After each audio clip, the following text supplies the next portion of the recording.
Good afternoon po. In a minute po, we will start our program again. For the presenters, please be ready na po. And I hope the participants are also here in the Zoom room. Thank you.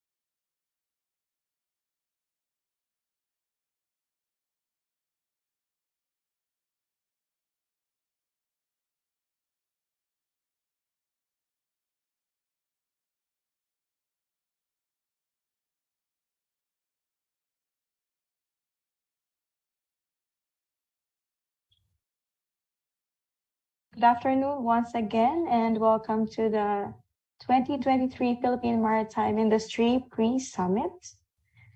Now, may I request everyone to please settle down, and I hope we all had a great lunch. I forgot to inform you that we are live at our Facebook page. So, good afternoon, magandang hapon po sa mga viewers po natin sa ating Facebook page.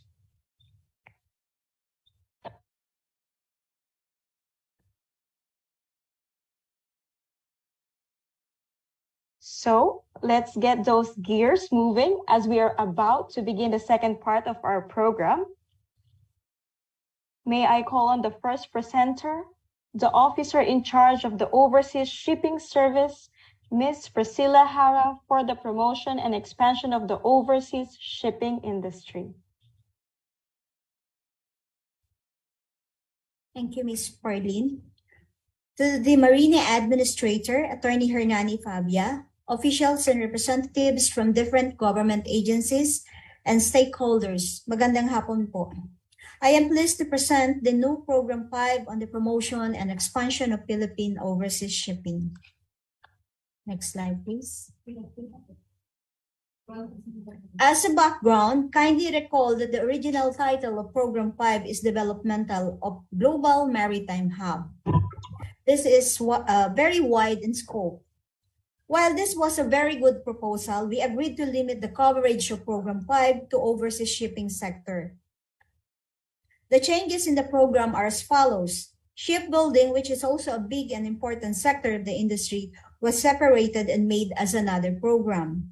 Program 5 now mainly focused on the long-time needs of the overseas shipping. Next, please.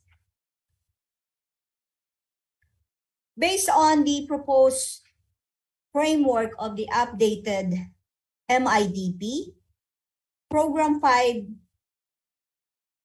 now form part of the core program, which focuses on the promotion and expansion of the Philippine merchant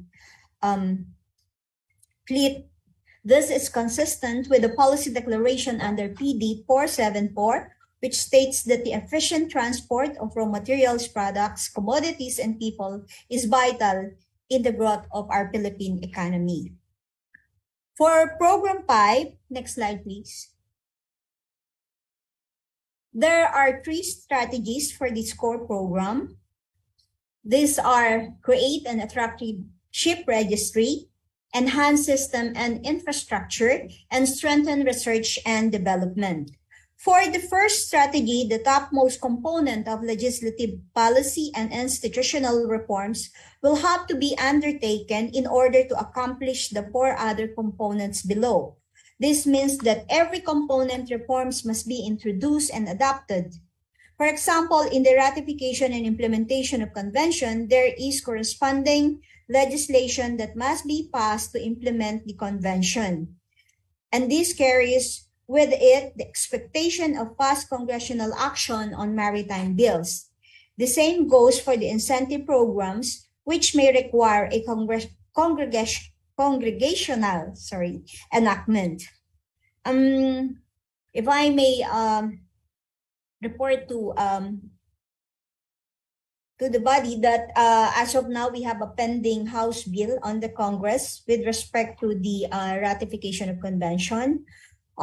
This one has been filed before and reaches the third reading, but since we have last time this election, we have to refile it again in the 19th Congress. So in order to achieve the expected output or outcome of this program, which directly translate into increasing the access of Filipino passengers and shippers for export and import cargoes of the Philippines. On increasing Philippine flag participation in the carriage of countries' foreign trade, the policy of granting incentives to Philippine flag could be further enhanced if the ship carry Philippine foreign trade, or in the importation of goods into the country, a policy ship which grant incentives to importers who load their cargoes on Philippine flag ships. We also included operational flexibility of Philippine registered ships will be subjected of a more thorough study specifically on the impact on domestic shipping. This one we intend to address the recently issued PSA law. Under the component on systems and infrastructure, which aim to bring about facilitation in the delivery of services to Philippine shipping enterprises engaged in international voyages through digitalization and adoption of the National Guidance Document on Compliance Monitoring and Enforcement. Also, the National Guidance Document was prepared under an IMO NORAD project, which serves as a guidebook for government agencies like MARINA and PCG in monitoring adherence of Philippine ships to international and national maritime regulations. The proposed guidebook also provides the minimum requirements of and expectations from the technical officers who undertake the enforcement functions. The National Guidance Document is seen as a step forward towards raising the credibility and integrity of the maritime implementers and technical officers. With respect to research and development, we propose to study the priority subjects as identified in the strategy framework. MARINA is also ready to accept additional researches area. That's why we are conducting this fora like this to hear from the stakeholders if you may wish to add more. As you can see, those that we have listed are assessment of compliance with respect to ratified International Maritime Convention and study on the proposed ratification and International Maritime Convention. As of this date, we have the Philippines has ratified 28 IMO conventions and protocols, which we are now working for the efficient implementation of these conventions through our initiatives under the IMSAS, pursuant to EO 84 and the EO 159 on the ratification implementation of our conventions. So we have also included the demand analysis of associated maritime services such as ship management and superintendency. As discussed last time in a fora, they said that ship management is a new emerging activity in the maritime industry. Next slide, please.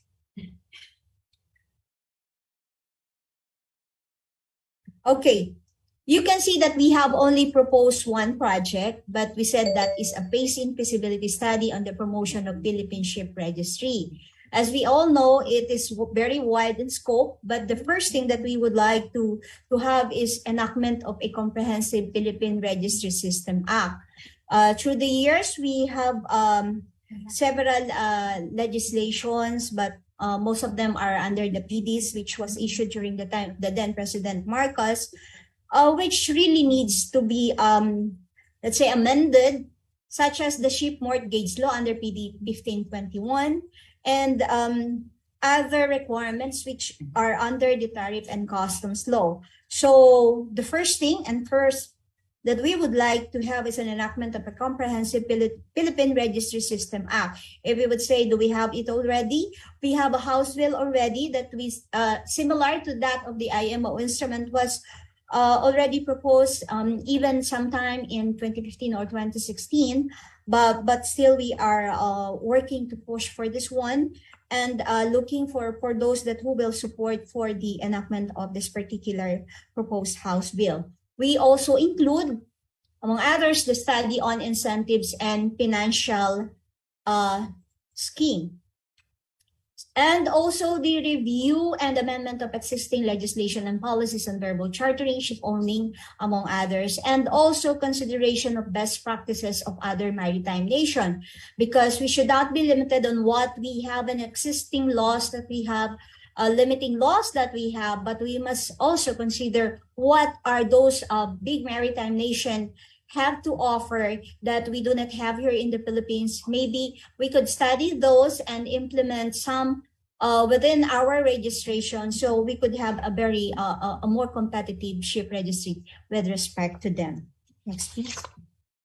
So these are the result matrix. We have identified 3 indicators: increase of Philippine registered overseas ship, increase of participation of Philippine registered overseas ships in the carriage of foreign cargo, foreign trade, and the third one is the percent increase of seafarers employed on Philippine registered ocean-going ships, which we intend to have increased by end of 20% increase by end of 2028.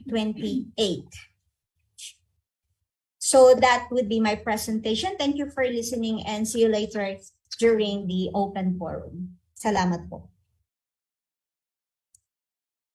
Thank you so much, Ma'am Presi.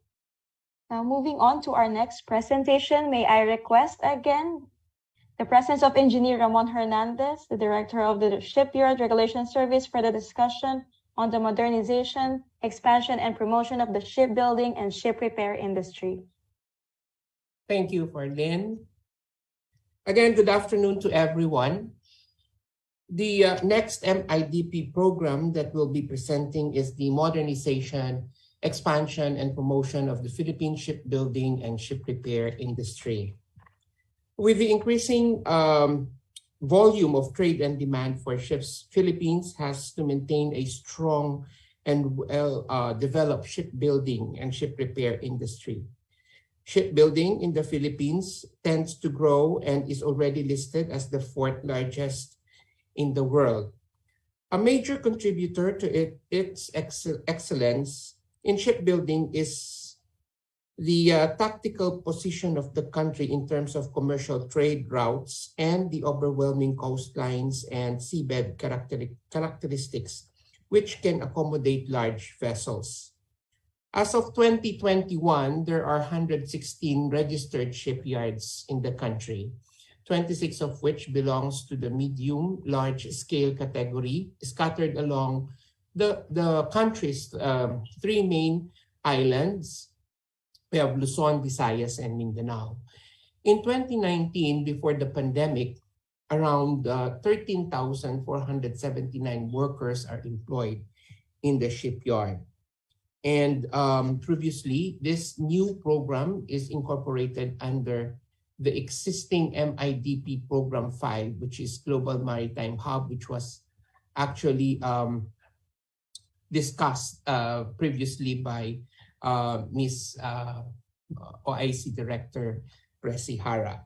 So all program components and projects under the previous model were reiterated and realigned into new strategies.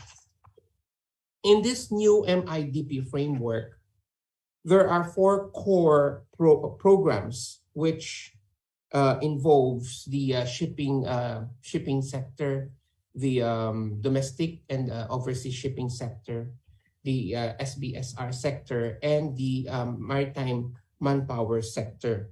One of the core programs of it's the modernization and expansion and promotion of the Philippine shipbuilding and ship repair industry. Now, the objective of this program is to modernize and expand the capability and capacity of the Philippine shipyards to meet the demands of the local and international sea transport market. The role of the SBSR sector is to provide the shipping sector with the opportunity to acquire local built ships and repaired dry dock ships at relatively lower cost and at equality compared to those foreign built and repaired vessels. The outcomes of the program includes increased production of ships by local shipyards, increased revenues from the shipbuilding and ship repair entities, and more jobs created for shipyard workers. We have identified four key strategies under this program. We have upgraded and enhanced the capability and capacity of shipyards, strengthened research and development, established an eco-industrial maritime park, and developed financing and incentives. So under these four strategies, we have identified several components, and one of which cuts across these four strategies and the other components is the legislative reforms for comprehensive development of the SBSR industry. As of now, we have already drafted a bill entitled SBSR Modernization Act, which we have already sent to several officials in the Congress for possible sponsorship. We are still in the process of laying down all the pertinent provisions of this draft bill so that we can include all the necessary incentives and other programs that will develop the shipbuilding and ship repair industry. Apart from this, we also have identified under the upgrade and enhanced capability and capacity of shipyards, the shipyard manpower upskilling and reskilling program. Now, under this, we have already entered into a memorandum of agreement with TESDA, and we are now in the process of preparing competency standards also for our shipyard workers, concentrating on the critical trade skills like welding, ship welding, including both the steel and aluminum, ship fitting, ship outfitting, electricity, and ship metal working. So these are the major or critical skills that we need to have competency. Then we have increased investments on the SBSR industry, enticing foreign shipyards also, like for instance, France, Osea, who will also be establishing their shipyard here in the Philippines for transfer of technology. And other countries like Korea and Japan are also interested to tie up with local Filipino shipyards in the country. Next is improvement of SBSR infrastructure and system. We all know that 66%, based on our assessment of 2021 assessment of the SBSR industry, 66% of the 186 facilities of our local shipyards need rehabilitation. So under this, we need to help the local shipyards improve their facilities through this legislation, and also financing and financing programs for the industry. Next, under the strengthen research and development, we have included here the development and operationalization of ship recycling industry in the Philippines, development and implementation of a modernized transport system technology ship research institute, development and operationalization of national steel industry and other ancillary industry to support the SBSR industry, and also develop fit for purpose modern and green ships for domestic voyage. And under this program, we are also thinking of developing ship hybridization and electrification projects. For the establishment of eco-industrial maritime park, Here we have the component of the establishment of a maritime industrial park that will solve the SBSR logistics systems and and this will also be designed as a domestic eco pre-port zone for SBSR, local SBSR, where the new raw materials, equipment, ship components can be imported easily without import duties.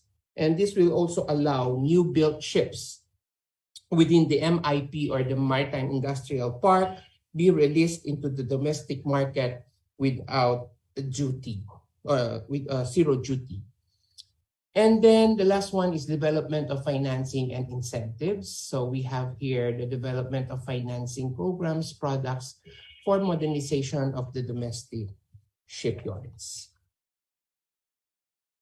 As to the projects, we have listed several projects here, such as the passage of the SBSR Modernization Bill, development of cooperation with foreign investors for local shipyards, feasibility study on the establishment of ship recycling facilities in the Philippines in connection with the circular economy, research projects for the modernization of transport system technology with Fisher DOST and other institutions like UP, such as the hybrid trimaran fast craft passenger cargo using multi-engine and alternative energy source from ocean waves, severe weather amphibious navigator, hull design standards for Philippine sea water typology, and design and development of mast prototype.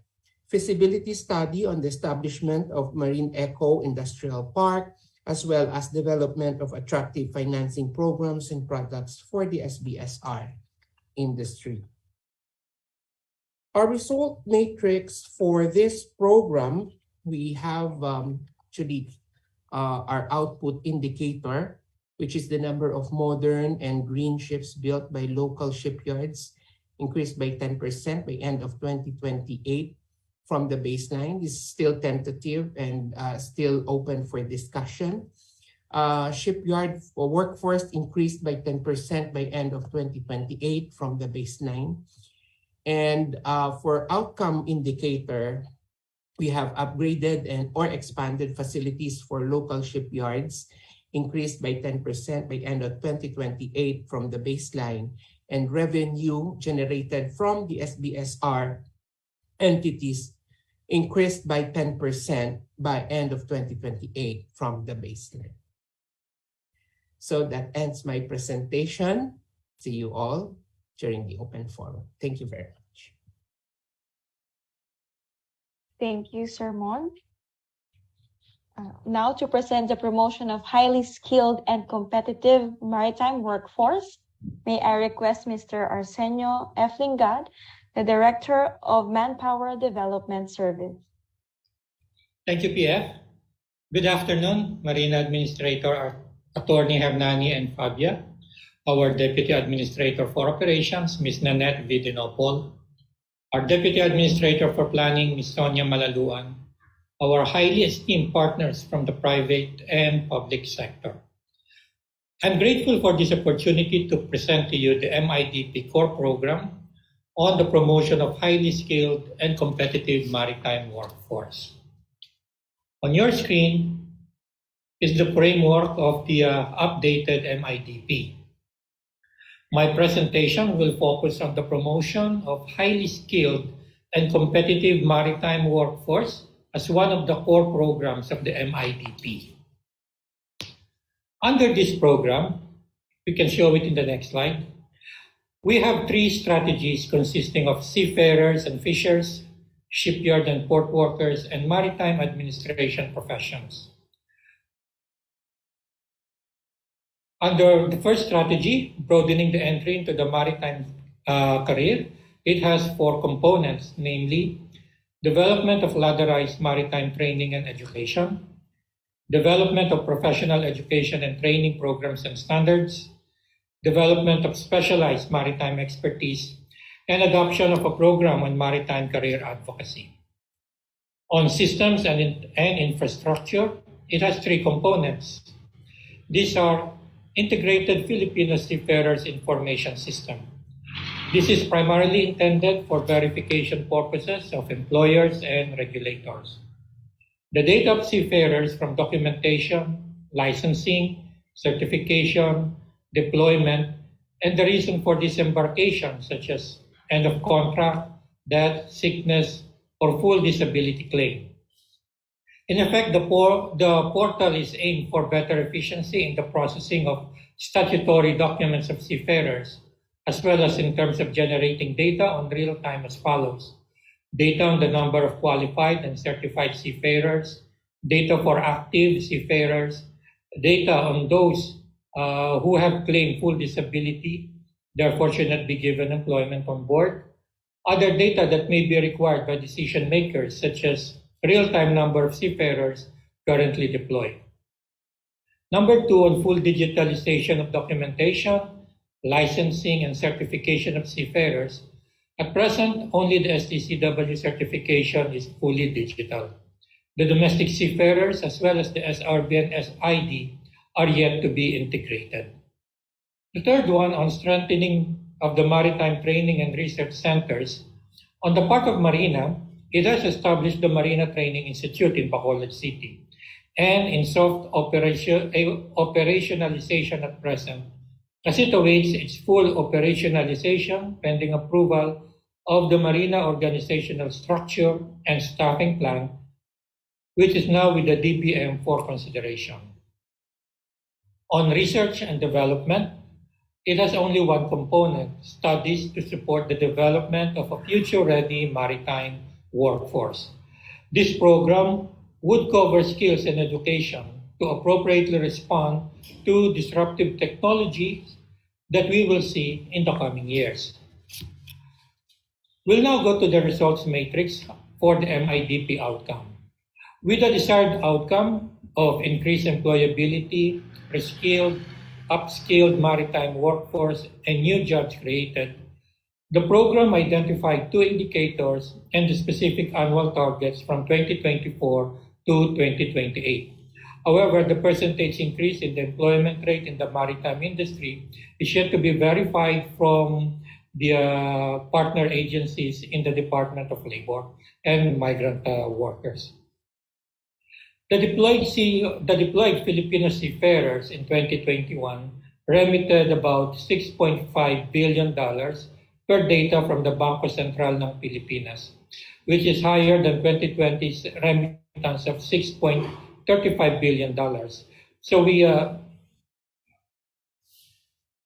will have to update this because the baseline figure is about $6.545 billion, and the percentage increase targets from 2023 to 2028 is about 2% on year, with end of period total of about 12%.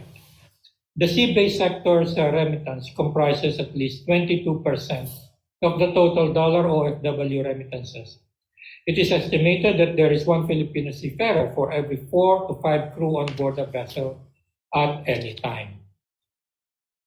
As to the program outcome, the desired program outcome of increased reservoir of competent maritime human resource, the program identified 4 indicators and specific annual targets from 2024 to 2028. Number 1 is the percentage increase in certified seafarers competent for ocean-going ships. In 2021, our baseline figure is about 218,000, and we expect to increase this by a flat rate of 5% from 2023 to 2028, making the end of period total of about 30%.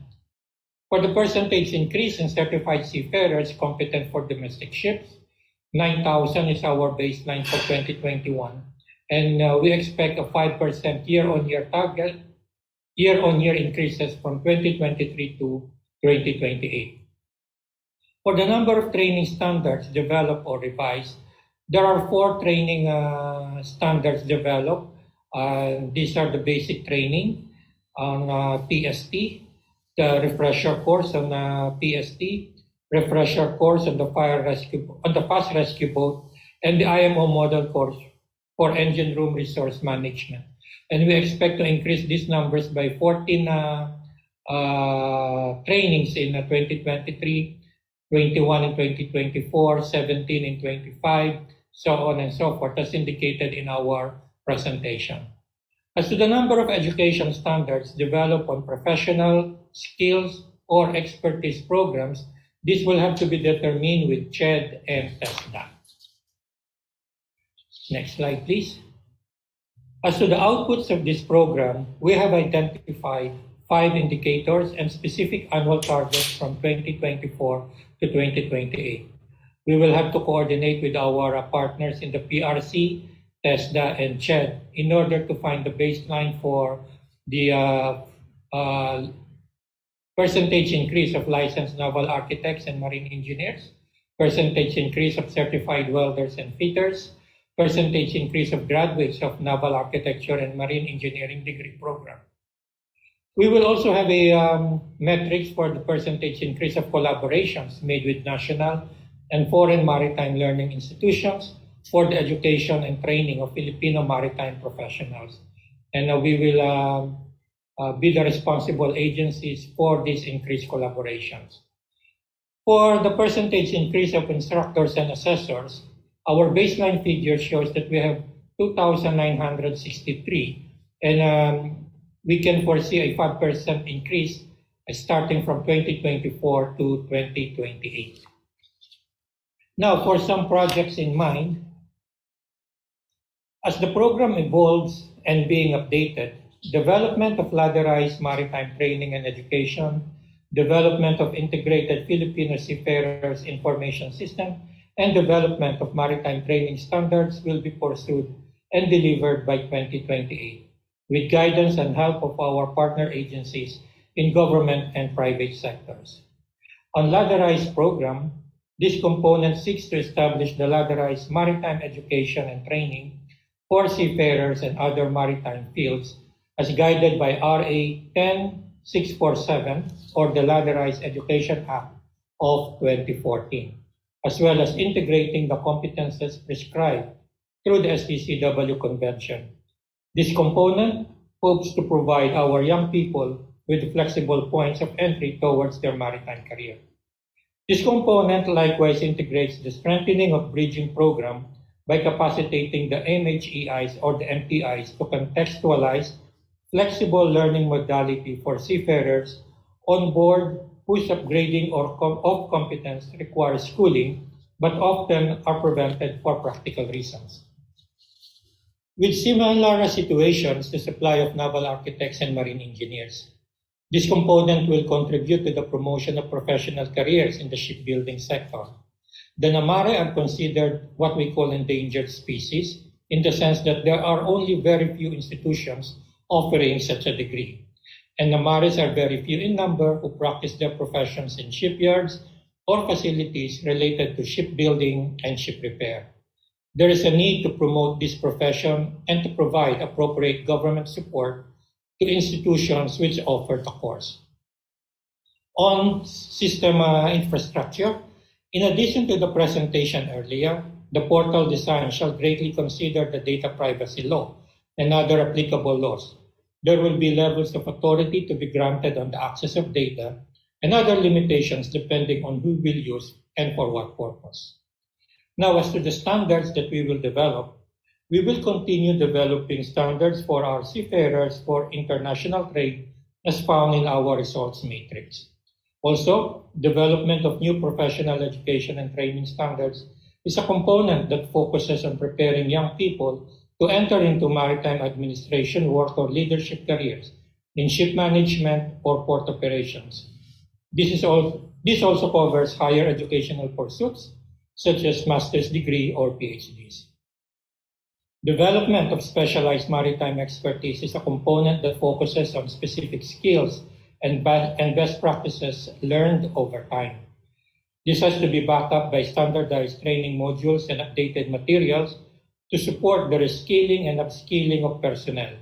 Some examples are training standards for welding and fitting on board and welding in shipyards, training standards for dredgers, heavy lifting machineries, which support port operations, training standards for marine insurance, training standards for ship chandling, and training standards for fishers. On upgrading the competence of domestic seafarers, we will focus on the training regulations and programs for seafarers in domestic shipping and fishing operations. Meanwhile, the upgrading of competences of maritime administration personnel shall be undertaken by respective agencies based on the purview of respective mandates and in compliance with international instruments where the Philippines is a party of. It should be noted that the maritime administration also refers to agencies performing flag state control, port state control, or coastal state control. In the Philippine context, this is being performed by multiple agencies. Ladies and gentlemen, this is our program to project and promote highly skilled and competitive maritime workforce. This ends my presentation. Thank you for your kind attention, and I will see you at the open forum later. Thank you, Sir Dong. The last but not the least, the enabling program for this MIDP, adoption and implementation of an effective and efficient maritime administration governance system. May I call again my director, Sir Louis de los Santos. Once again, ladies and gentlemen, good afternoon, and thank you, PF. A very important program which the updated MIDP introduces is the adoption of and implementation of an effective and efficient maritime administration governance, or a dedicated program for all relevant government agencies performing maritime-related functions. This particular program of the MIDP ensures the successful implementation of all targeted deliverables through coordinated institutional arrangements. The MARINA needs the active participation of its partner agencies, as well as the support of all private sector private sector associations of the industry. Moving on, may I request the Secretariat to please show this slide.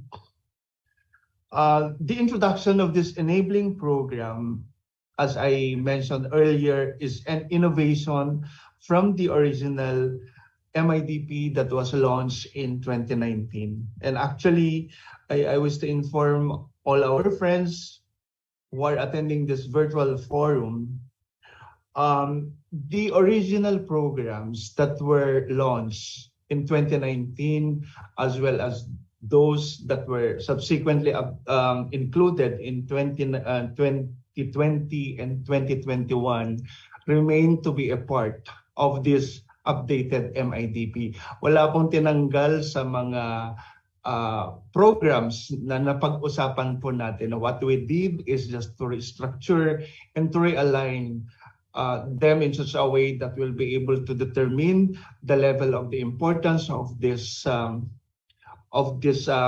initiatives that we are pursuing, and to ensure that what we target will be realized by 2028. For example, in the original MIDP, we have 3 programs for the domestic shipping. One is the program for the Nautical Highway Development Program. Another one is provision for shipping services for tourist designated areas. And the other one is the program for coastal and inland waterways transport system. Kasama pa rin po sila sa updated na MIDP, only that they have been lumped to form one program for the domestic shipping. As you can see in this slide, the program outcome is responsive and efficient governance of the maritime industry, and we have adopted their 4 strategies, which will be subject to further consultation with our partner agencies, as well as our friends in the industry for their inputs. One is the implementation of organizational and staffing plan and sustained capacity building. And under this are the following: assessment of organizational structure and staffing pattern of MIDP implementing agencies, because you always hear that some agencies have tremendous problem on their present level of staff complement. There's also a need for us to update the competencies of our personnel in government, as well as the development of maritime administration personnel expertise. Another component for this program is to strengthen maritime multilateral cooperation and multi-sector linkages that would promote the ratification or accession of international conventions or agreements, regional and bilateral agreements implementation, as well as interagency and private sector collaboration. For the third component, the third strategy is to implement quality management systems and good governance practice. We are seeing participation of all government partners to ensure that we will adopt a quality management system certification of their core processes, adoption of quality regulations through the conduct of regulatory impact assessment to ensure that we are not imposing so much burdens or administrative burdens or cost to our stakeholders. Another one is implementation of performance management and performance governance system.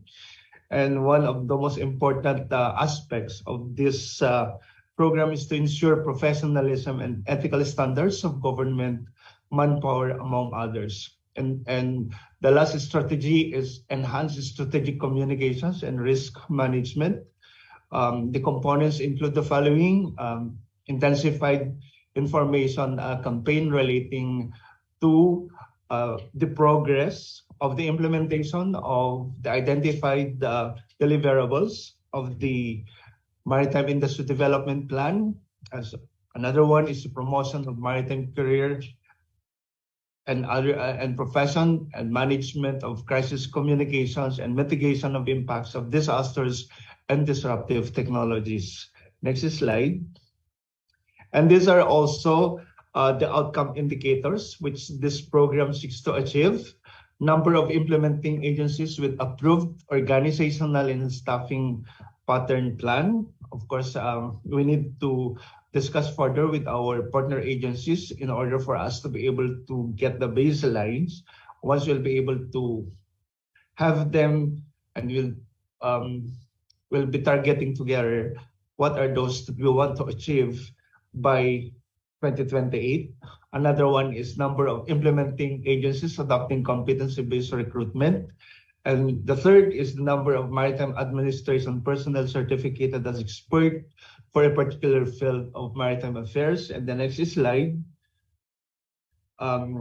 identifies the program output indicators, such as number of international conventions ratified or acceded. Actually, we just indicated there the baseline as to be determined, because we need to get further information from other government agencies as to the conventions that they have ratified. Sa IMO may listahan po ang MARINA, but we need also information from relevant government agencies that participate in the meetings, for example, of the International Labor Organization, and number of bilateral arrangements signed and concluded, number of official engagements on MIDP implementation.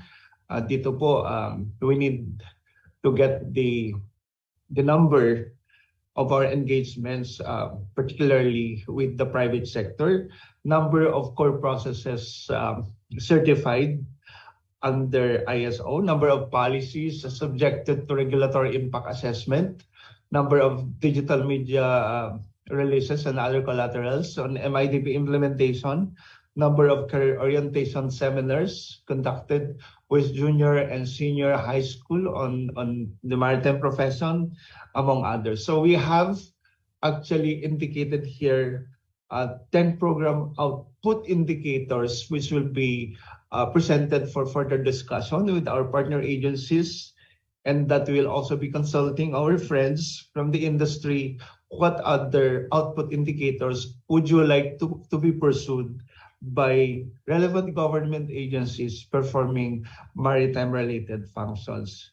I think this for now for the presentation on this MIDP enabling program entitled Adoption and Implementation of a Responsive Maritime Governance System.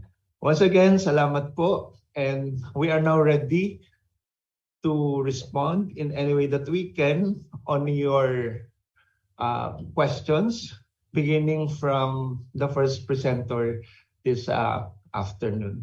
Thank you. Thank you po, Sir Louis. So for the culmination of what has been discussed, may I again call on Ms. Ruby to facilitate the discussion for this forum. Ruby? Thank you very much, Farlene. Good afternoon, everyone. I believe we are all excited to raise our questions and comments on the 4 presentations made earlier. Just to remind our participants, let's keep it short and straightforward. And I hope all the questions to be raised will be all about the 4 presentations. Let's start with our participant from PAMI, Sir Mang Likmot. You are recognized, sir. Good afternoon. Thank you for giving me this opportunity to speak this afternoon. Before I ask my question, am I clearly heard on your end? Yes, sir. You are very clear, loud and clear. Thank you. Thank you, sir. And this is about the for capacity building and quality seafarers. Actually, I have several questions and comments, but I will try to make them short as you have requested to make it case. Primarily, I'm concerned about how MARINA will be developing maritime education because I've heard in the presentation this afternoon, I've heard that MARINA will be developing programs for specialized expertise, for maritime careers such as ship management, etc., etc. Okay. My concern here is that isn't this already overstepping on the mandate of CHED? Because it is CHED's responsibility for education, and the responsibility of MARINA is limited to the STCW. So will this be overstepping the mandate? Okay. So that's your first question, sir? Yes, May that's I my first request- question. Okay, can we proceed to answer that, sir? May I request the program presenter of the program, Director Lingad? Sir, the floor is yours. Thank you, Ruby. I'd like to acknowledge the importance of the question of Mr. Mang Likmot. That is also our concern here. Pero sir, we recognize yung jurisdiction ng CHED in the development of these standards. And so our role here is to coordinate with them para sa development ng mga standards na kailangan po natin. We would respect the jurisdiction of CHED in that area po. And we will coordinate with them. That's the short answer. Thank you, sir. Thank you, Sir Dong. And if I may also add to it, may we also remind everyone that the MIDP is not just MARINA's plan, but it's definitely the industry's plan. So the implementing agencies po ng MIDP would be many agencies, as I believe mentioned by Sir Louis in his presentation, enabling program, there will be several agencies that will be implementing po the MIDP, and one of which is the major role ng CHED, TESDA, DepEd for the particular program po na we're discussing. Sir Mang Likmot, yes, I hope that answer your question.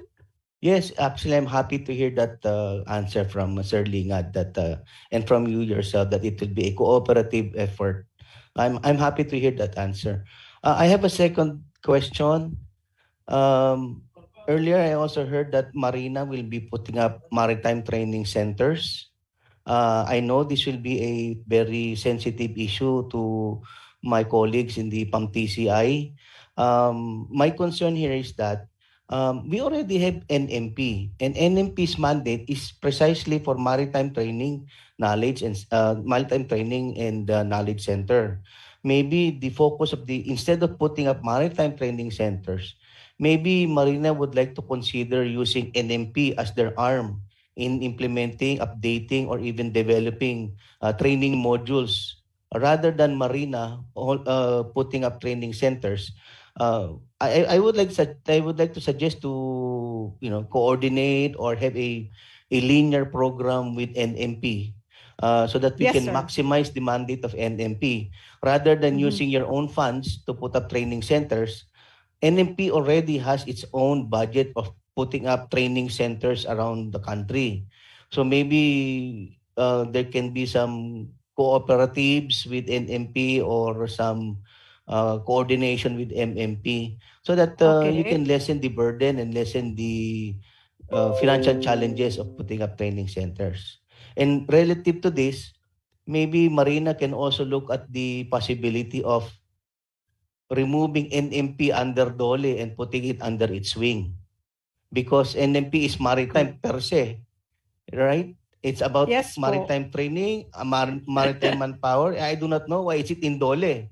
So because they are also following IMO model courses certified by IMO, might as well get them and put them under the wing of Marina to make everything uh, easier, flexible, or uh, in short, it will be more beneficial to the seafarers or even for our cadets if NMP is directly under Marina. They can design the programs like the flexibility of teaching pedagogical. I heard earlier of Sir Louis capacity building for specialized expertise. So Mhm. might as well get NMP under your wing. Get it from Dole. Yeah.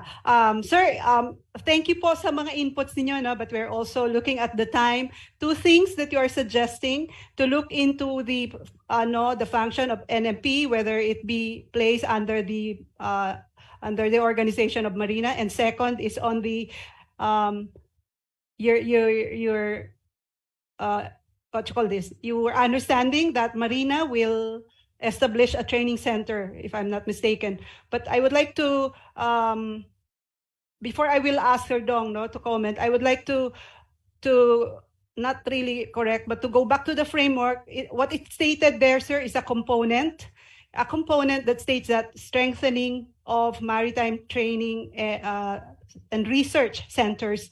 Actually, it pertains to all training, government or state-run training centers, maritime training centers, and knowledge centers. Pwede po silang mag-enroll ng mga projects under that. So hindi lang po sa Marina. Na-mention lang po yung training institute ng Marina because kaka-launch lang po namin ng aming Marina Training Institute. Yun po. But other agencies po, may mga training institutes din po sila. And of course, the NMP as a state-run training institution. Then NMP is a very much part of the program ng maritime workforce. Sir Dong, would you like to substantiate? I just have to complement some of the things that you have said na ang plano po namin is more on collaborative nga po. And we do not wish to encroach upon the functions ng mga training centers. Ang sinabi po namin dito, sir, is to strengthen itong mga maritime training and research centers. So we would like to work closely with them, pati na rin po sa NMP. Yung pong the suggestion for NMP to be under Marina, I think that will have to be under policy discussion na po with our political masters po kung paano po natin to isasagawa. But we will follow yung policies ng nasa itaas on how we can maximize the use of NMP in our plan. Thank you po. A quick reaction, ma'am. If you would allow me a quick reaction on the MMP issue. Sir, may we recognize other participants po? All right, sige. I-chat ko na thank lang, you ma'am. po. You can chat it. Thank you Alright, very thank you. much. Next in the line, let's recognize Captain Juanito, sir, from JMG. You're recognized. Thank you, Madam Chair. Regarding po dun sa Filipino Seafarers Portal, it was stated there it will be designed with much consideration on ease of doing business, with also on the Data Privacy Act and Anti-Ambulance Chasing Law. Natutuwa po ako na nakasama ito kasi this ambulance chasing is really what is killing our seafaring industry. Can we be more explain or given an overview of how you will be enhancing this part of your project on how you would like to design things that will prevent these nuisance in our industry. And we at the GMG would be very much like to be involved in your design, formulation, and policies regarding this matter. Thank you very much. Okay. Sir Dong, would you like to respond to it? Yes, Ruby.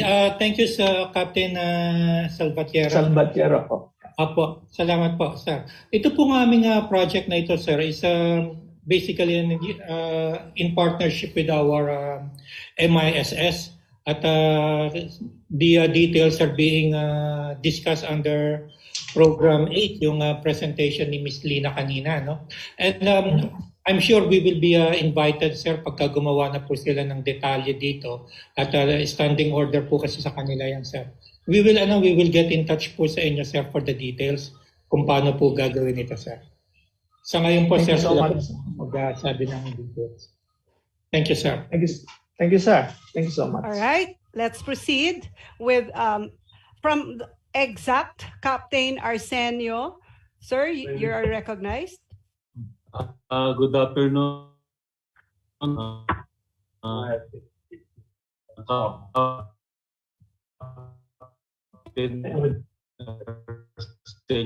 Padilla Jr. from Exact Training Center, and kasi yung isang stumbling block para magparehistro sa Philippine Registry yung mga ship owners, yung 100% Filipino crew, yung mga ibang foreign principals, hindi sila magpaparehistro kasi nga gusto nila yung ibang crew, yung nationality nila.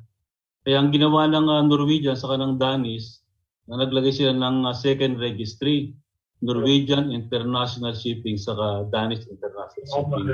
Pwede silang kumuha ng mixed crew. No? Pwede silang kumuha ng mixed crew. Siguro ganun din magandang gawin sa Pilipinas. Maglagay ng second registry para pwede kumuha ng mixed crew. Hindi lang kasi Pilipino yung mga crew sa buong mundo eh. No? Maraming ship owners na gusto nila yung mga top 4. Yung yun lang suggestion ko. Second flag registry. Okay na. Tinanggal ko na. Hindi. Sigurado ka? Ito na yung bago. Wala na dyan. Ito na yung bago. Wala na. Thank you po, Captain Padilla. May I call on the program presenter of the overseas shipping fleet or industry, Ma'am Presi? Would you like to respond to the suggestion of dual fleet or second registry, dual registry? Go ahead, Ma'am Presi.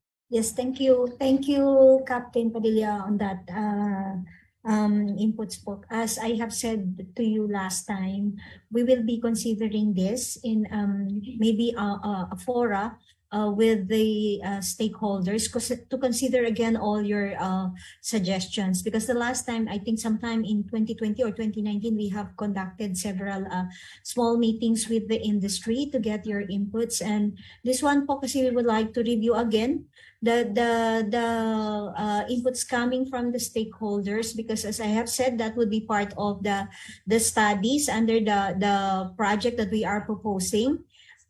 This area would be considered po during the study. So we took note po of your suggestions, sir. Thank you. Thank you Thank very you. much. Thank you. Thank you, Ma'am Presi. By the way, let me read some inputs from the chat box regarding the NMP. This is from NMP participant. For information for everyone, the NMP is subsumed to the new Department of Migrant Workers. Creation of training centers in 6 strategic locations is included in the IRR. Wow, good news. And as of yet, no personnel complement in support to this. So congratulations, NMP. All right. So, and also a comment from Sir Mang Likmot. While I do understand that NMP is included of the IRR 11641, but its programs are designed for the upskill, reskill, and development of our seafarers, primarily maritime. I do not see the reason why it cannot be under MARINA, being the lead agency for maritime affairs. So thank you, Sir Mang Likmot, for this opinion regarding NMP should be under MARINA. But right now, yun po yung ating reality. So let's live with it for now, and perhaps later in the future, MARINA and NMP will be one. Why not? Okay, so the next participant will raise his question. Her question is Ma'am Merly from WIMA Phil. Yes, thank Yes, you. ma'am, you're recognized. Yeah, thank you. Thank you, Ruby. I have 2 questions, and these are directed to Engineer Mon, who presented on the shipbuilding and ship repair, and also the other one is on directed to Director Lingat on the manpower. Well, for the shipbuilding and ship repair, I'd like to ask, because there was a mention of the equivalency of the maritime city, and I know including the agenda on marine environment, and for example, even getting into the higher level of harnessing ocean resources. For example, even the waves, because even in other countries, they're already studying this. And I think the experiences of other countries would show that we really need more scientists, more experts who could provide us the inputs, especially if we talk about something grand as a maritime city. So my question now is, have you, because I did not see this in the presentation, have you identified any program that will enhance or strengthen your linkage with scientists and with experts who will provide us the much needed inputs towards this, including, for example, for regional development? Have you identified any regions in the Philippines that would actually showcase the Philippines being a maritime and archipelagic country? May I go to the next question, or do we hear first the response? We would like to hear the response first to your question, para we will not be lost in translation. Okay, sure. Sir Mon, please. Sure. Thank you, Bernie, for that comment. Yeah, this Maritime Industrial Park, actually, it's a long dream, since during the time of former administrator Ting Bengson. So we have already, started the proposal for this long time ago, and this includes a lot of maritime-related industry into one park. So as I have mentioned a while ago, this will actually address the problems of the SBSR logistic chain, okay, and as well as this will be designated as a eco-preport zone for local shipyards also. And with your question regarding the experts, and yes, this is also included in the program in strengthening our research and development. And in fact, we have already started collaborating with different concerned government agencies as well as state universities such as UP, who are helping us, especially in the marine environment protection aspects area, and also in the shipbuilding and ship repair, particularly in developing green and clean ships and other ship technology. So these are all packaged into these two program for marine environment protection as well as the shipbuilding and ship repair program. So we'll give you the complete detail as soon as we already have the final presentation of this program. This is a new program. We just separated it from Program 5, which is the Maritime Global Hub. So we have really to make this component a vital component of the MIDP, because this supports actually the requirements of our shipping industry. Thank you, Marley. Did I answer your question? Yes, sure. We will still coordinate with you on this aspect. So probably during one of our focal group discussion. Thank you. Yeah. All right. There's sorry. The areas. The areas. Yeah. Is that a follow-up question? No, that's part of the question. The areas, have you identified some? Okay, sige, go. Yeah. For this MIDP, the first area that we have identified actually a long time ago is the Phoebe Deck area in Mindanao. And we are also considering Subic Bay as also one of the Maritime Industrial Park, AFAB also. And then, well, there are also other areas such as the Balanban, which actually Engineer Lanoy mentioned a while ago, which we take note of it. And these are the identified areas that we will be using for TMI. But not only this one, it's not limited to these areas, but of course, there are other areas in the Philippines that can be developed as MIP. Thank you.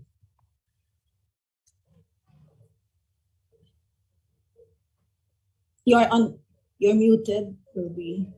Thank you. Marley, with your kind indulgence, we would like to recognize first the presence of Assistant Secretary Pampolina from the Department of Migrant Workers, attorney.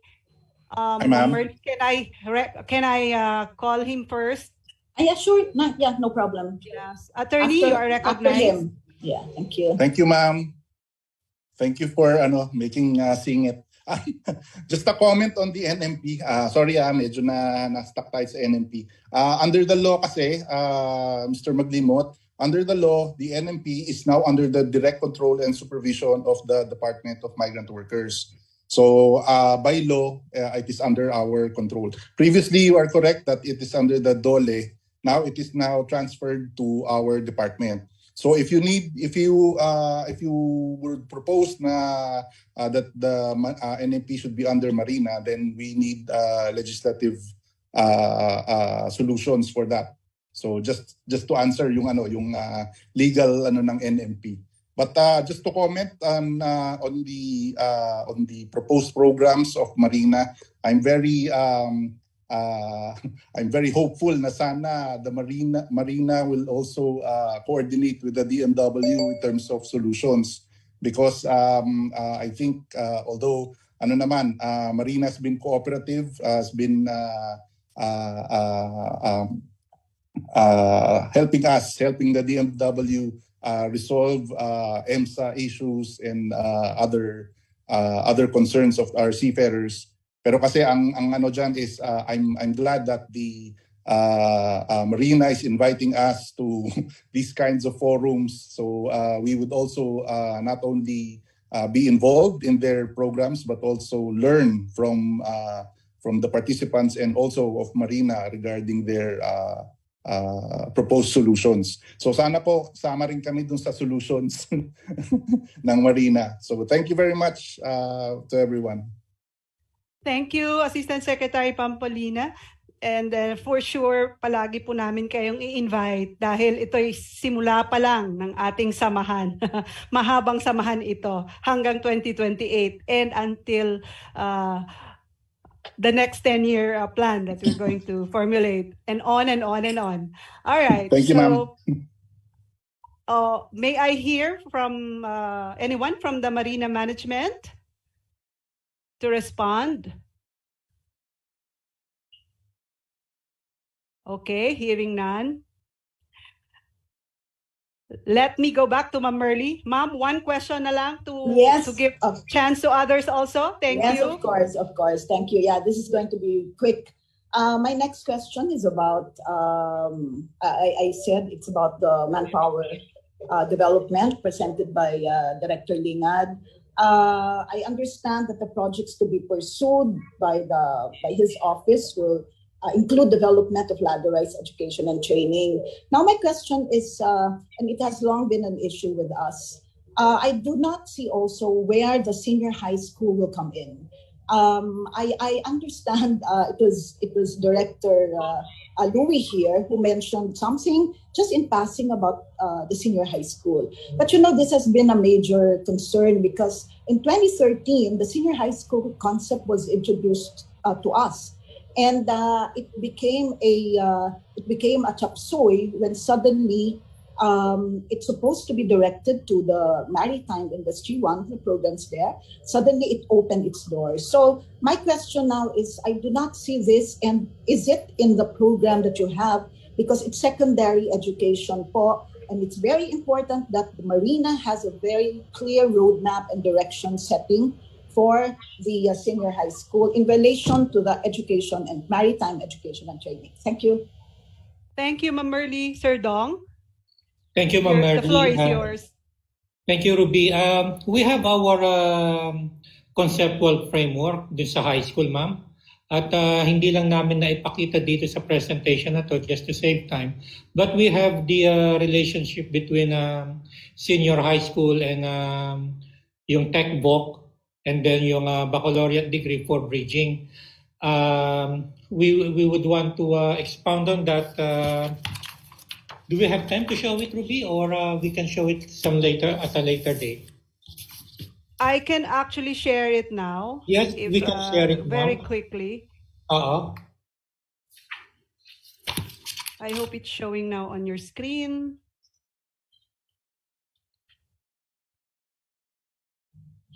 Can you see it? Wala pa eh.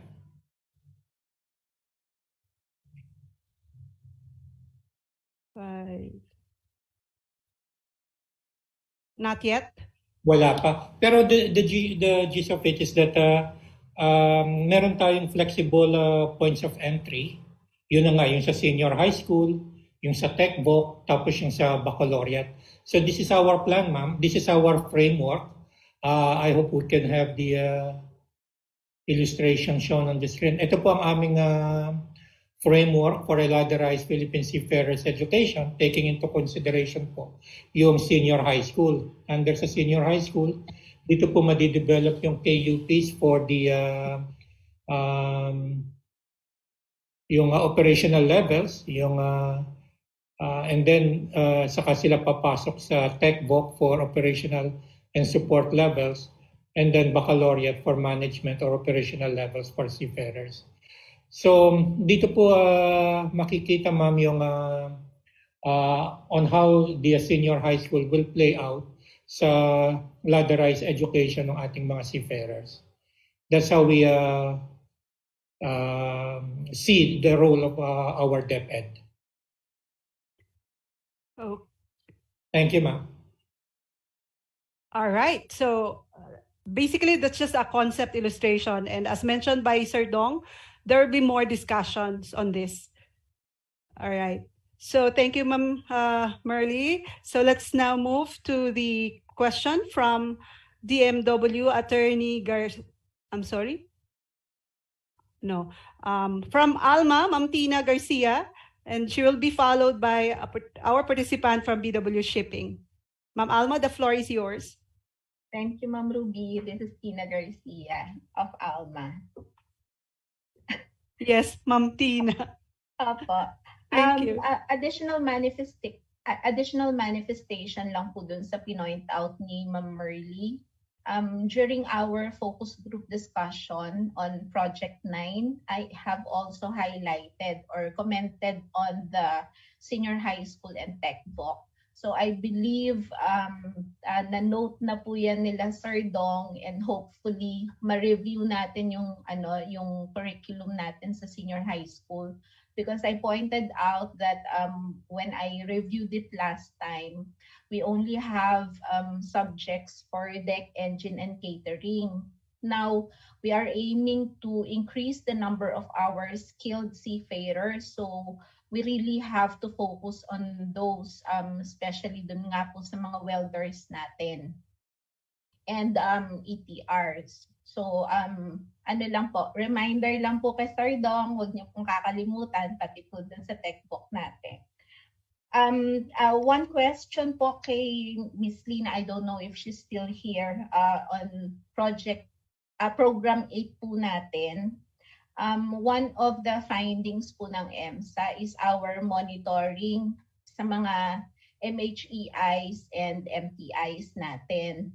Now, I would like to know if we are also including the parang online, or kasama po ba sila sa monitoring and compliance, which is one of the projects po dun sa digitalization, in order for us to have an easier monitoring and audit process sa mga MHEIs natin and MTIs. So that's my number 1 question. Number 2 question po kay Sir Louie. Ma'am Tina, pwedeng Yes, sagutin natin muna yung unang tanong because it's very Okay, important. Ayaw natin makalimutan. Ma'am Lina, Yes. are you here? The question is actually whether or not kasama dun sa compliance and monitoring digitalization dream natin. Kasama ba doon yung mga monitoring of MTIs and MHEIs, if I'm not mistaken? Yes po, that's correct. Or Sir Dong, do you have, are you privy to this? Monitoring ng MHEIs natin, ano? Sorry sir, I think Ma'am Lina is already around. Yes, Okay. Ma'am Ruby, Ma'am Tina, good afternoon. Good afternoon. As of now, we are still in the stage of conceptualization of the system. But initially, ang target po talaga dito is the enforcement, monitoring, and compliance system. Yung kanilang pag-inspection sa mga barko. At siguro next phase yung to include yung mga MHEIs at saka MTIs. Kasi sa ngayon, SCCW naman po ang nagmo-monitor sa kanila. Opo. Thank you, ma'am. Okay po, thank you. Thank you, Ma'am Lina. Okay, Ma'am Tina, for your second question, so we could proceed to the next participant. Go. Opo, second question ko po directed to Sir Louie. Sir Louie, walang Starbucks to ha, kasi nasa public forum tayo. We have created the Multi-Sector Governance Council last year. And the main function of that council is to serve as an advisory board in the strategic plan and MIDP. I'm just wondering if tuloy pa rin po ba yung council na yon, because now that we have developed or revised our MIDP, parang walang consultation po dun sa advisory board. So may I just be enlightened on that? Thank you. Hi, Ma'am Tina. Good afternoon. Nice seeing you again. Yes po, tuloy pa rin po yung yung sa PJS process po natin, because That is one among the mechanisms that we are adopting to ensure that our friends from the industry, especially their expertise, will be consulted. It's just very unfortunate that we were not able to convene last year the Multi-Sector Governance Council in view of equally important task. And we were also into the review of the MIDP, but there is that clear intention, and I think we will pursue the institutionalization of the Multi-Sector Governance Council as a component of our PGS process. And yun po, tuloy po yun. And don't worry, upon consultation with our management, we will reconvene the MSGC, and hopefully when we shall have been able to finish the updating, or the council will be part in the consultation process before we finalize the updated MIDP 2028. See you soon, Ma'am Dina. Thank you po, Sir Louie. All right. Thank you, Ma'am Tina and Sir Louie. May I recognize our Deputy Administrator for Planning, Ma'am Sonia? Ma'am. Thank you, Ruby, and good afternoon to everyone. I would just like to add on the question ni Ma'am Tina, no? And it's thank you very much for raising that point. Though according to our program head, si Ms. Lina, that initially we consider the compliance monitoring for all our ships. Definitely, compliance monitoring ng MHERs will also be part of the program. So we'll determine lang yung timelines. So we have to ensure that the manual system is working and effective, and then we switch to digitalization of such process. Thank you. Thank you very much, Ma'am Sonia. All right. Thank you, Ma'am Sonia. Now we go to our participant from BW Shipping Philippines. Sir, you are recognized. Hi, thank you, ma'am. So my question will be quite quick, and this is not something new. Actually, for the past years, I mean, until this time, we are still the #1 supplier of seafarers. And on the mining industry, one of the biggest questions is, why can't we make the country become a crew change hub in Asia? As this is one of the focus areas should be addressed. I don't know if it's only MARINA, but I'm sure with all the other government agencies. So is there any part of the MIDP where this is being put into the right directions? Thank you. The question is about crew change. Becoming a crew change hub for Asia. Yeah. All over the country. It's not only Manila, actually, but for most of the ports that most of our vessels are visited. Okay. So may I request anyone from the panel to respond to this? Or from Program 9? Or Sir Louie? Si Sir Louie ay nakita ko kaagad eh. Hi, sir. Good afternoon. The MIDP is a dynamic document.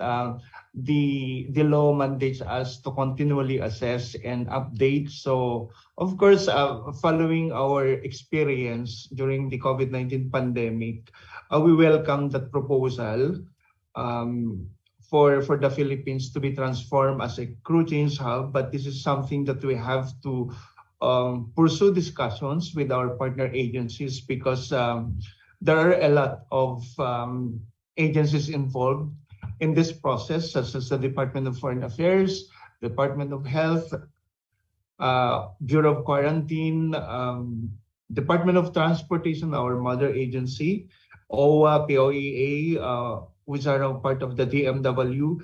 We welcome this proposal, sir, and we will take note that as we go through the series of public consultations, the concept of transforming the Philippines as a crew change hub will be part of the agenda. Thank you, sir. Thank you, sir. Just a quick follow-up on that. The reason why I mentioned that, as I said, this is not something new, but even from our own principal, every time we try to tell them that, why don't we do the crew change here in Manila? And for sure, we'll be able to save much of the resources like flights and hotels outside. Those kind of things that we should be given a focus. But nonetheless, we appreciate that the program, this would be part of the program going forward with all other government agencies that would really help, contribute how we should be able to make this like in Singapore or in Rotterdam, to name a few of these big ports as far as crew change operations concerned. Thank you, sir. As a rejoinder, sir, please be assured that we'll submit a report with our recommendation to the Secretary of Transportation, being the chair of the MARINA board, with emphasis on your proposal to consider the Philippines as a crew change hub in the light of expenses being incurred by our ship owners whenever there are crew changes happening. Bakit hindi pwede sa Manila? Bakit doon pa sa ibang ports when it's more when it's cheaper to do it in the Philippines? Along those lines. So please be assured, sir, that we will submit a good policy recommendation to the Secretary of Transportation through the Office of the Undersecretary for Maritime. Salamat po, sir. Thank you, sir. Yeah. Thank you, Mr. Umali. Thank you, Sir Louis. Now, here's a very interesting comment from Captain Salvatierra of JMG. Sa chat box po, naka-address naman ito sa lahat. We can see that MARINA has in their hands a monumental task to achieve the targets of MIDP presented here, no? My question to each of the presenter is, do you presently have the sufficient personnel manpower to work on the targets that you have imposed yourselves? Is your department appropriately manned with the right personnel to carry out these tasks or projects? I read somewhere MARINA has only filled 80% of their manpower requirement. So this is about MARINA's capability to push the program considering yung ating personnel concerns as well. So anyone from the MARINA presenters or the management would like to comment on this or respond to this these questions from Captain Salvatierra? Ma'am Sonia, you are recognized po. Thank you, Captain Salvatierra, for that very important point. Yeah, that is correct. It's about 80%, but it's like a resulting vacancy. So it's an ongoing filling up. So we filled up the higher position and becomes vacant the other lower position. But of course, the target is 100%. Second, we have submitted our organizational structure and staffing plan to the DBM, and we received the initial evaluation, and we provided additional documents. So still in the process, and we hope that it will be considered soon. And another component or important aspect of this updating is we have identified specific projects that are doable within our resources. That's why inalagay po namin yung per year. Ano ba talaga yung mga priority namin for this year, the following years, and so on. Because isang ma-observe po natin dun sa original MIDP, masyadong broad yung coverage and walang specific projects with specific timeline. So yun po yung isang we feel that is like not really fast-tracking what we want to achieve. So this time po, we want to have a focus. So kung eto yung resources, then these are our priorities. But we are not naman sitting and just waiting for resources to come. So yung earlier this morning, there was a question from, I guess, Mr. Alampay on the funding for our projects. The beauty of this updated MIDP, it will include projects so we could easily identify possible sources. So there are available other sources of funds from NEDA, for example. There are several mechanisms, and there is the regular appropriation. There are other organizations who, for example, on marine environment protections, particularly GHG reduction, meron silang mga available funds that is pwede po nating matap as long as we could submit a very good project proposal. So meantime, That's one focus of this adjustment or updating is we specify the projects that could be achieved within a particular period given the resources. And then if there are additional resources, then these other projects will follow. So kung kulang man po, slowly we'll be getting there. Thank you, Captain. Thank you, Ma'am Sonia. Thank you, Cap. I hope, but you're raising still your hand, Cap. Do you still have things to share? And Yes, thank you, Ma'am Sonia, for clarifying that aspect of my question. Ang akin pong na-raise ang hand ay yung pong discussion between Mr. O'Malley of the DMW and ang sagot po ni Sir Louie. Just a comment lang po, really, the government, our government agencies have to put their heads together for our country to be a crew change hub. Kasi po sa nangyayari ngayon, nag-issue na ang Department of Health na okay na pong magpalitan tayo sa ating Philippine ports because of the nag-subside na po ang risk ng COVID. Pero hindi po nangyayari sa ground. Ang mga crew, nagdi-deviate po ang mga barko ng owners papunta sa Maynila. Hindi pa rin po inaalaw mag-crew change alongside. Gusto po ng PPA ay sa anchorage. Bakit po kaya? Kasi daw po parang kumita ang mga tugboats at saka mga overtimes ng ating mga government personnel pagpunta sa barko. So paano po tayo magiging crew change hub niya kung hindi po nagkakasundo yung mga government agencies natin? Dapat po i-allow na, kasi po yan po yung malaking savings sa mga ship owners to allow crew change alongside, hindi po sa anchorage. So dapat po mag-usap-usap mga government agency. Tama po yon, Sir Louie. Thank you very much. Yun lang po question. Ay, Ruby, rejoinder lang siguro. Yes, ma'am. Go ahead. Sir, yes, that's very important. So maybe we could also include this in our plans in making the Philippines as really a crew change hub. And what are the problems now? And then we address them. So it's more on the details, but it's very good that you raised that point, Cap. That is one area that we could also promote. And of course, improve on our services and should be part of the MIDP. Thank you, ma'am. All right, thank you very much. Let's hear once again from Ma'am Tina Garcia. But before that, I would like to read some questions from the chat box from DENR. May we also know if the MARINA has considered the vulnerable provinces in the country on climate change issues or those cities severely affected by calamities, especially coastal communities living in marine areas. Sir Mon, would you like to respond to this? Kasama ba ito sa ating mga programa?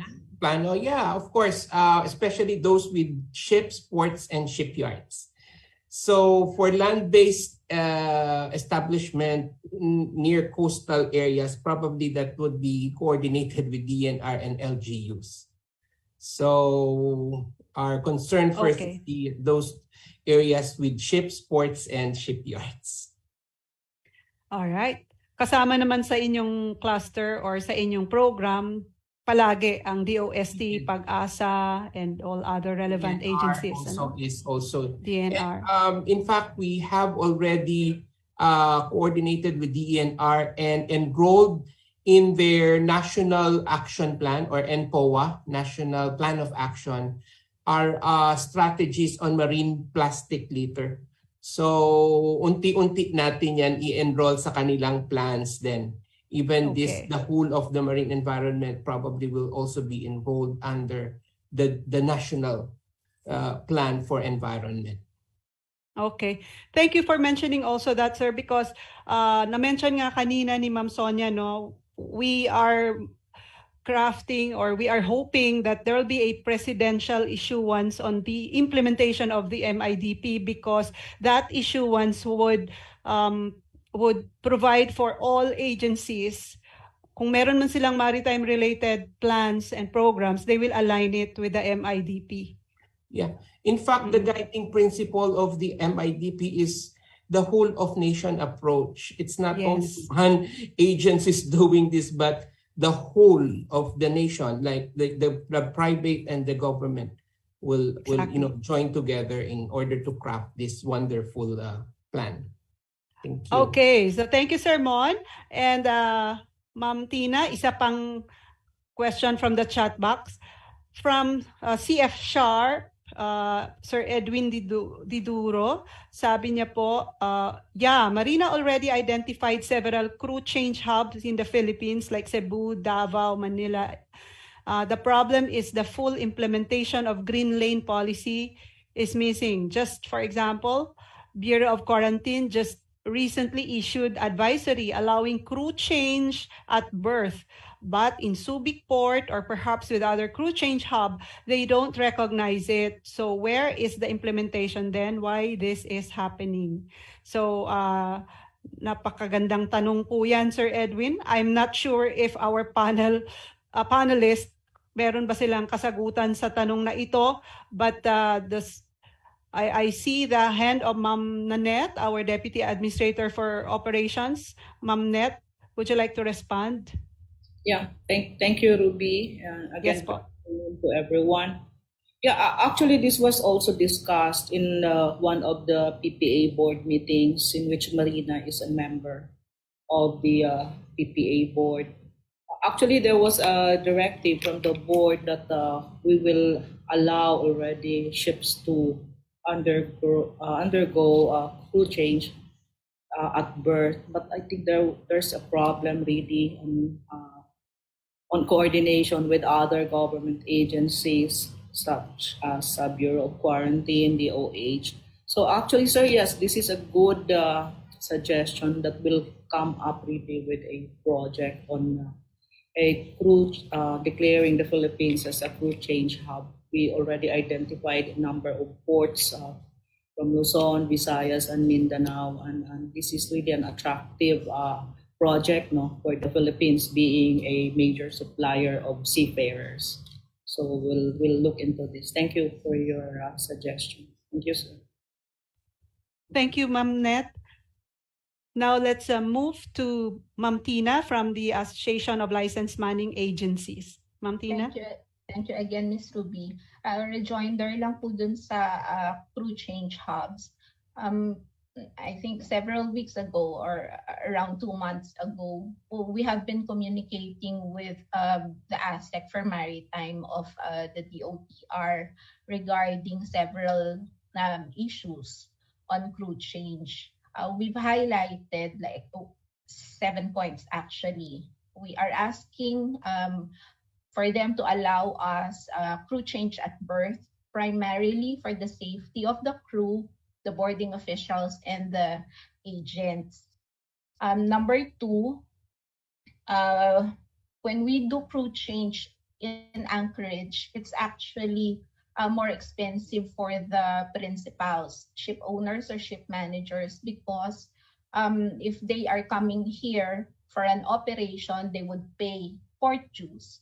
And when they do a crew change, then they have to go to the Anchorage area and they will again pay for another dues.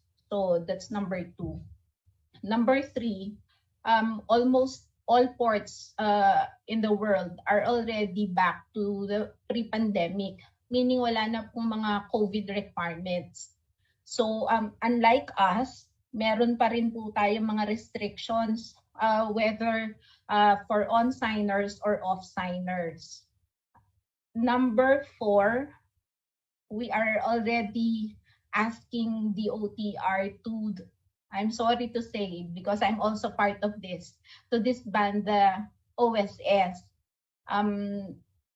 Because syempre, it's logical, diba? If we will be allowed to conduct crew change at berth, then impossible naman for the OTR to create OSS in all ports.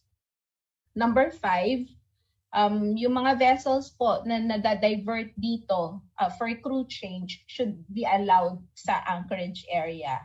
6, yung shore leave po ng mga crew members should also be allowed. kasi inalaw na rin po nila inalaw po ng BOQ yung shore leave for crew ng mga cruise vessels. So we are wondering why hindi nila maalaw ang shore leave para dun sa mga conventional vessels natin. And lastly, i-allow na rin po yung ship visits ng mga foreign superintendents and company reps because this is one of the important process. After we've submitted our position to the OTR, they have already communicated with the OH. And that is the reason why na-draft na po yung sinabi po ni Sir Edwin kanina na memo tungkol doon sa sa crew change at berth. However, in-stop na naman po siya ni BOQ because hindi pa siya pirmado. It only means to say na may mga oppositions pa rin ang BOQ. Doon sa memo na yon. So we are hoping na yung MARINA would help the industry to really push BOQ. Sa DOTR po walang problema eh. Ang problema po natin nasa DOH and BOQ. Thank you very much. Okay, Ma'am Tina. Napakahabang input yon, no, on crew change, and thank you for sharing those information to us. And as mentioned by our Deputy Administrator for Operations, this is being looked into, and definitely kasama naman po ang MARINA. Kasama ninyo ang MARINA in addressing these issues. So pinag-uusapan na po yan sa taas. And as to the MIDP context, ibalik natin sa MIDP context. Definitely, magkakaroon po ng perhaps a project on that. Yung sinabi ni Ma'am Nanette that declaring the Philippines as a crew change hub for Asia. Okay. So lalawak pa ang mga usapin na yan. But definitely the issue on crew change is beneficial po talaga sa ating mga seafarers. So dapat po na tayo yon at hindi sa ibang bansa. Okay, so I'm not seeing any more comments in the chat box. So na-exhaust na ba natin? Not yet. Mayroon pong hand from Namria, from yes, participants from Namria. Hindi ko po mabasa yung buong name sa screen. Kindly unmute and introduce yourself, sir or ma'am. Thank you. Hi, good the floor is yours. afternoon. Thank you for giving me the floor. So first of all, I would like to congratulate MARINA ma'am for this consultative meeting. Congratulations also ma'am for the development ng ating MIDP. Malapit na po matapos na. Ma'am, my question is it pertains to the presentation of Sir Louis, the last presenter, ma'am. More on clarification ma'am on the targets. Especially those yung mga naka-TBD natin na IEC, materials na conduct of IEC, EDOC, as well as yung pag-provide ng mga materials. If it's okay, ma'am, we can go back to the slide. But more on, is this ma'am purely for MARINA, or will it be several agencies involved? Kasi if that would be the case, ma'am, it means that we will be requiring national NGAs or maritime industries sa government to target our own parang IECs and etc. relevant to MIDP. Tama po ba interpretation? That will be clarified by Sir Louis. Sir Louis? Hi, ma'am. You're Yes. correct po, because we are pursuing a whole of nation approach in the implementation of the MIDP. Yung component po ng Maritime Administration, which I'm sure na MARIA has a part or a participation sa successful implementation din po natin sa mga flag state activities natin dito sa Philippines. We'll be convening a meeting sa lahat po ng mga partner agencies na may role po dito sa MIDP. Then we are going to finalize our targets because we need to submit this to NEDA. So lahat po tayo, kung po pwede, we have to target all together para mas holistic po yung appreciation, particularly ng industry, ng mga figures po natin. Maganda rin po kasi pag data ang gagamitin natin sa pag-draft ng mga policies, plans, and programs. Makakaasa po kayo, we'll be calling a meeting anytime from now until the completion of the MIDP book, where all the details will be discussed there with all projects that we wish to pursue until 2028 will be integrated prior to our submission to the Office of the President. We would be very glad and privileged to have NAMRIA po sa whole MIDP process po natin. Thank you. Thank you very much, sir. Madam Chair, Okay. salamat.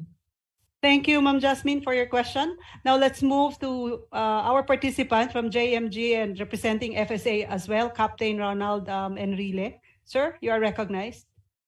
Yeah, good afternoon, ma'am, and good afternoon to all the participants. I'm very interested in the data presented by Director Lingad on the baseline number of the seafarers with certificate ready for ocean-going vessel. It mentioned that 218,000 are ready. Is this the active list of seafarers that are certificated, that are ready for deployment, sir? That is correct. If I may answer, Rubino? Yes, sir. Proceed. That is correct, sir. We got that data from our office here in MARINA, from SGCWO. And that's our working number po. So this is for 2021 po, sir. Yes, sir. 218 po. That includes officers and ratings, sir? Yes, sir. Officers and ratings po, sir. Kasi sir, if that's the number, mukhang may disconnect po sa number ng deployment natin. Because prior pandemic po, we are already deploying around 420,000 if I'm not mistaken. So mukha pong kulang to. Maybe we can ask for the updated one, sir. Kasi importante ho sa amin yung data na to because when we are approached by clients at sabihin sa amin, meron pa ba kayong mga seafarers na available? And of course, we will tell them that we have. So kaya ho may mga sinasabi na there's a shortage. So we want to get the real data. If we really are we short of officers or ratings? Kung pwede po sanang ma-provide ito sa mga manning agencies para ho alam namin. And at the same time, makatulong din ho kami to develop yung mga ratings and officers. Sige po, sir. Validate ko po sa aming kasamahan dito. Pagkakaalam ko po itong 218,000 are those certificated for ocean-going ships. So, officers and ratings. But I will come back to you in a short while para i-clarify, sir. Yes, sir. Sir, because dagdag lang, sir, nung itong last Expo Maritime, sir, ang presentation is in 2022, the deployment is at 380,000. Pero deployment po yun, sir. Ano po? Yes, sir. Yes, sir. I understand. Pero kung 218 po yung certificated, ibig sabihin po, kung dineploy natin, 218 lang ho ang onboard natin. Pero marami po ho tayong crew on shore. I-clarify ko lang po sandali, sir, itong figure na to. I'm sure makaklarify po natin ito ngayon, sir. Thank you, sir. Thank you po, sir. Sir Dong, if I may also add, no, ang nasa baseline natin at 2022 issuances, yun po yung mga na-issue natin noong 2022. But let's also realize na may mga na-issue tayo sometime in 2021, 2020, na ang validity ng mga certificates nila are 5 years. Yeah. So what I'm trying to say is siguro yung nasa deployment po na statistics covered those mga seafarers certificated as far as 2018 or 2019, sir. Okay, ma'am. Ma'am and sir, pwede mo siguro mabigyan kami ng listahan ng active seafarers natin, yung lahat ng na-issuean po, yung total po. para lang po alam namin kung kaya pa namin, kung may available pa na crew for deployment. We will give the data, sir. We'll just coordinate with our STCW office. Thank you, sir. Thank you po. Okay, all the more kailangan na nga nating i-expedite yung project na Seafarers Portal, Filipino Seafarers Portal. Kasi po, dun po sa portal na yon, medyo excited ako dito kasi hindi nyo nahalata, kasama ako sa program na yan eh. So, program on maritime workforce. We're excited with that portal, sir, because that would tell us real-time how many seafarers are currently on board. Dahil dun sa portal na yon, i-upload po ang data on the embarkation. Ilang mga seafarers ang nag-embark this month and ilan din ang nag-disembark and what reason sila nag-disembark? Is it end of contract? Is it retirement? Or is it claim for full disability benefit? Something like that. So, yung number of certificated competencies yon, but the number of certificated seafarers, sir, would be different with the number of deployed. Kasi hindi naman kaagad madedeploy sila as officers or as rating. They are just preparing themselves for that position. No? But as to the embarkation, dun po natin makikita sa contract nila kailan sila sumakay, kailan sila sumampa. That means the start of their contract and kailan nag-end yung contract. So, sir, definitely you will be part of the designing of the portal, and we dream of that as a very good instrument for decision makers talaga po. All the data that we need, mahuhugot na natin dyan sa portal na yan. But right now, it remains a dream. But as to your request for data from MARINA, kindly send us your request on that, and that will be acted immediately by our team from the STCWO. Thank you po. Sir Dong, yes, you're raising your hand. Si Ma'am Sonia, after Ma'am Sonia siguro, or kanina po si Okay, Ma'am Son, you are recognized po, ma'am. Thank you, Ruby, and thank you, Director Dong. Additional information lang, although clarified na ni Ruby yung number kanina, our issuances during the year, no? I have information kasi that we have a total number of officers po, captain and relay, both management and operational level. And in fact, it's around 140,000 officers lang po, management and operational. And these are counted lang po yung highest license. Kasi we know naman na nakakakuha sila ng several licenses, paakyat sila ng paakyat. So yung 140 po, yan yung kinonsider highest license na po na hawak nila.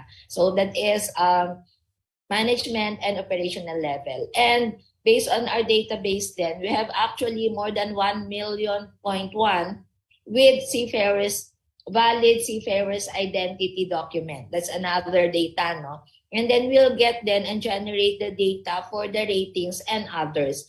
So this is a very good information na we are also willing to share para po mas ma-promote natin yung ating mga seafarers. We know that more and more demand for seafarers are really in now. Nandiyan na po yung demand for seafarers, and we have to take that opportunity na ma-provide naman natin yung ating mga competent and certificated seafarers. So si STCW kung nandito or from the program head, Director Dong, let's come up with this very important data and statistics, no? I-qualify lang natin kasi yung issuance for the year, hindi siya ganun ka-material. Ang mahalaga are those with valid certificates and valid identity documents. So yun yung talagang anytime they can go. Kasi yung issuances, medyo marami tayong issuances, tapos yung iba pala nag-expire na, etc. So what is important is with valid certificates and documents as of now or as of a particular date para makatulong din tayo, ma-promote natin and ma-distribute natin yung information. Thank you. Ma'am, kung pwede po sana yung breakdown ng officers na qualified on tanker vessels and the dry cargo. Kasi ang daming lumalapit sa amin na nagtatanong, meron pa ba kayong officers for tanker? Either chemical, product, or LPG, LNG. Kasi doon tayo kinakapos eh. Pero kung may data ho kami, we will be confident to tell our clients na meron kami niyan or wala pa kami niyan. We need your help to develop them. Noted po, Captain Enrile. Although sa initial data ko wala yung ganung categorization. So it would help din po if you could send us yung mga specific categorization or classification na kailangan po. Definitely meron kami niyan sa database of the kasi mga specialized training na na-provide natin, meron din po. Yeah. Thank you. Thank you, ma'am. All right, thank you so much. And looking at the time, it's past 3 o'clock, and seeing that no more hands are being raised, no more posting at the chat box. So I believe everyone wants to, is looking forward towards the end of this program. But for this segment, I would like to thank everyone for being so cooperative, and truly we have gathered so many things. We've learned a lot in today's activity, and rest assured po that all suggestions, comments, even opinions are recorded through this platform, and they will form part of our report or the summary report of this activity. So thank you very much, and I would like now to return the floor to our Master of Ceremony. Farlene, back to you. Thank you, Ma'am Ruby. And again, thank you everyone for all your substantial inputs and contributions. Now, may I invite our Deputy Administrator for Planning, Ms. Sonia Malaluan, for a quick announcement. Thank you again, Farlene. But before that, let me clarify lang. Kanina na-raise yung mga issues ng where are we now? Kasi yung ating MIDP was launched in 2019. So as of now po, nakafocus lang tayo sa updating, realignment, and siguro ni-reclassify konti or regrouping. But definitely, we will again invite you to present kung ano na po yung na-accomplish natin from 2019 to 2022. That's another session.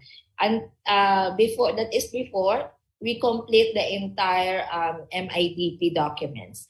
So with that, again, I'm really very overwhelmed by the attendance in today's pre-summit, and I'm very thankful for all your inputs and very good discussion. But before we turn into our Deputy Administrator for Operation, please let me invite everyone again to our summit. So the Philippine Maritime Industry Summit to be held on the 28th of February, next week na po ito, at the 10th City of Manila Hotel. This will be a hybrid program. So meron din po tayong i-allow, or kung yung those who cannot come in person can also attend or join the event via Zoom. So kung hindi pa po kayo nakapag-confirm or naka-receive na invitation for this summit, please contact our planning at pps@marina.gov.ph.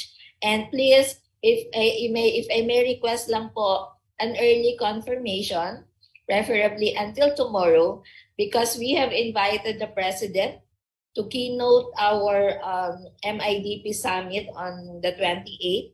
And we wish to get the final figures and numbers as to our attendees, and to finalize also our arrangement with the hotel. So again, thank you so much, and I wish to see all of you on the 28th. Thank you. Thank you, Ma'am Sonia. And now, to formally conclude this meeting, it is my privilege to introduce to you the Deputy Administrator for Operations, Ms. Danette Z. Dinopo. Ma'am.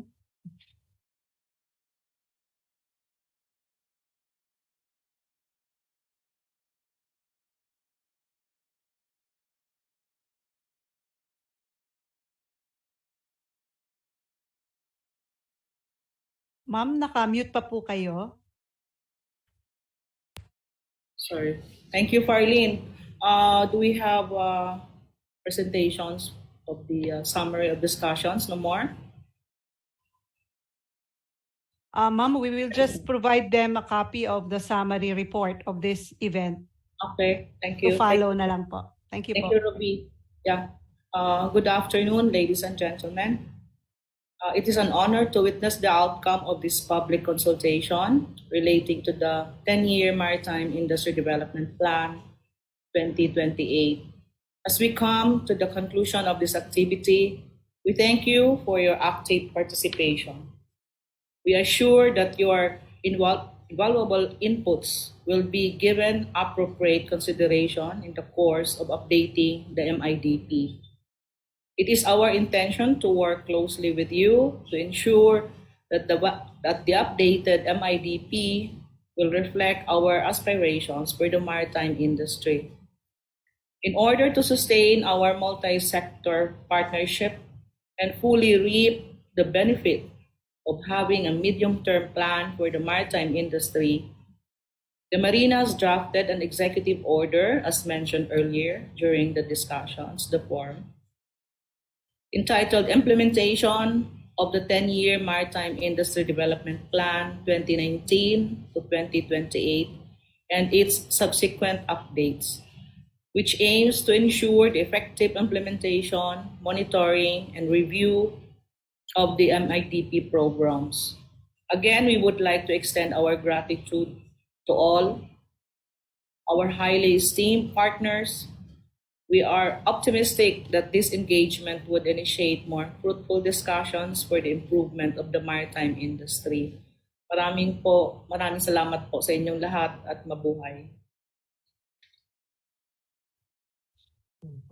Thank you po, Ma'am Nanette. Thank you, Ma'am. Thank you for inviting us. God bless. Thank you all. Thank you. Bye-bye. Thank you. Thank you po. See you on February 28th. Thank you, everyone. Your permission to leave.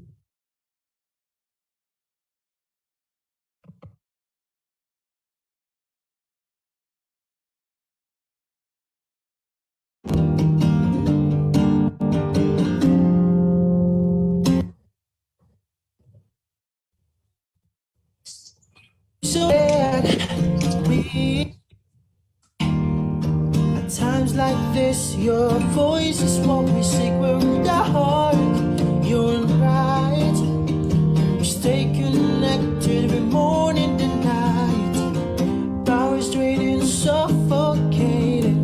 I just need to hear you now. Words that fuel me uplifted. You got me feeling that somehow. I got to get up, no wave can never stop me. Get up,